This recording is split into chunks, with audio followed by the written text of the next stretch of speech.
ప్రపంచంలోని అనేక రహస్యాల కోసం ఈ ఛానల్ని వెంటనే సబ్స్క్రైబ్ చేసుకోండి. భారతదేశంలో ఈ 2 ప్రదేశాలని ఖచ్చితంగా అందరూ వీక్షించాల్సిందే. భారతదేశం చివరి గ్రామం పేరు చిత్కుల్.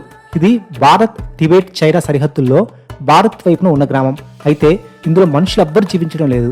అందువల్ల ఉత్తరాఖండ్లోని చమోలి జిల్లాలో ఉన్న మన గ్రామాన్ని అధికారికంగా భారతదేశ చివరి గ్రామంగా గుర్తించారు. బద్రీనాథ్కి దగ్గరలోనే ఉన్న మన గ్రామం కూడా చక్కటి పర్యాటక ప్రాంతమే. బద్రీనాథ్ పట్టణానికి ఇది 3 కిలోమీటర్ల దూరంలోనే ఉంది. సరస్వతి నది ఒడ్డున ఈ గ్రామం ఉంది. ఇది సముద్ర మట్టానికి 3219 కిలోమీటర్ల ఎత్తులో ఉంది.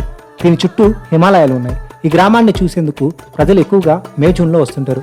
అయితే నవంబర్ ప్రారంభం వరకు దీన్ని చూసేందుకు పర్యాటకులకు అనుమతిస్తారు. ఇకపోతే రెండవది ధనుష్కోడి. ధనుష్కోడిని భారతదేశ చివరి భూమిగా చెప్తారు. అక్కడితో రోడ్డు ముగుస్తుంది. అందువల్ల భారతదేశం చివరి రోడ్డుగా దాన్ని పిలుస్తారు. ధనుష్కోడి నుంచి 31 కిలోమీటర్ల దూరం వెళ్తే శ్రీలంక వచ్చేస్తుంది. తమిళనాడుకి చెందిన పాంబన్ దీవుల్లో ఆగ్నేయ ప్రాంతంలో ఉంది ధనుష్కోడి పట్టణం.